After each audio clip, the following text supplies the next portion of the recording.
Hey, I'm Daniel, an 8-year pro prop trader. I run a trading lab for aspiring FX traders. For details, check the description box below this video.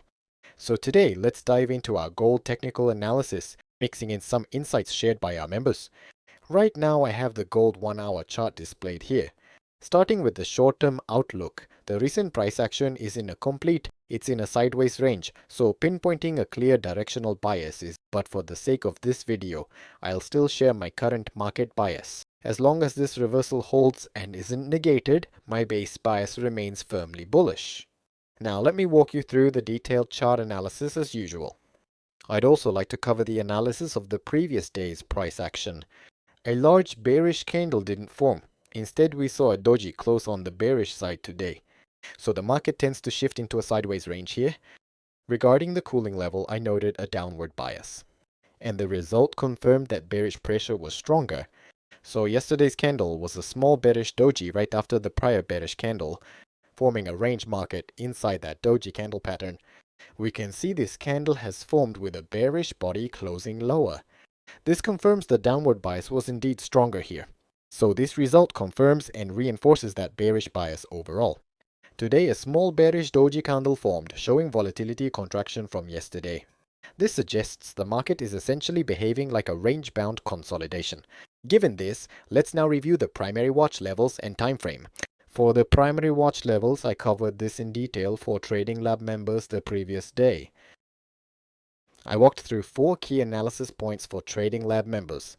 The detailed breakdown is exclusive to Trading Lab members only.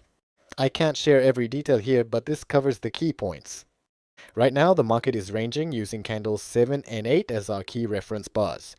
For Trading Lab members, Daniel labeled these candles as bar 7 and bar 8. Daniel used these candles to define the boundaries of the current range. In the short term, price action clearly lacks direction, showing no strong trend bias. Looking at recent price structure, the range appears to be expanding. So we've been trading within these 2 key reference candles on the shorter time frame. While managing around these levels, after a breakout, trade in the breakout direction. I had been explaining this is the right setup to enter a trade. The key point is the breakout direction, not the breakout itself. The key lies in waiting for an unconfirmed candle that breaks out of the range. Rather than entering at the first sign of a breakout, wait for a clean break. Wait for the pullback after the breakout, then enter the trade. The reason I explained this is to give context for today's Tokyo session market conditions. This period falls between the London session and the Tokyo session overlap. As you can see, the range highs and lows are briefly breaking out momentarily. We're seeing price return back inside the range. So wait for a pullback before entering any trade. That was the explanation Daniel provided, with no clear reversal candle seen yet. That was yesterday's market reviewing the prior momentum shift, with barely any overlap inside these swing structures, forming quite a strong bullish momentum within those swing structures. So while this reversal candle is notable, 1 bar alone won't confirm a full trend shift. A stronger confirmation signal will be needed here. So a breakout above the recent high was not expected at this point. So that was our read on the market, along with the usual minor price action. Yesterday's recap, we tracked the FVG sweep and followed through on that signal. The failed break, the reversal, and the shift into a ranging market. I walked you through yesterday's price action and market recap. Looking at this, we could see a sideways range continue, with key price zones to watch. As shown in the chart, we'll track these levels as future entry candle signals. These levels tend to attract strong attention, often leading to sharp bounces from them. I've covered this chart pattern in detail many times in my analysis.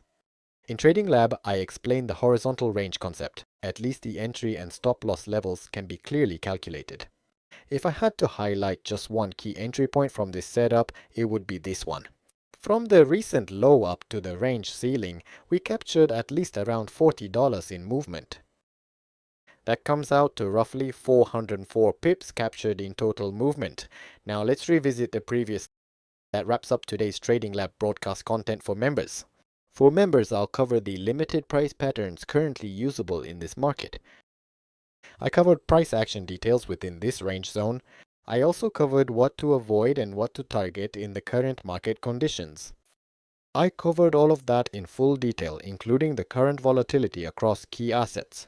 The range is narrowing and flattening, making short-term trades quite difficult. This is a market condition that appears reliably at least once every year. In this environment, knowing how to think and position yourself is critical. Today's short-term bias leans slightly to one side of the market. So unless this reversal candle gets negated, I'm staying bullish overall. That's the range holding way, and that wraps up today's gold update.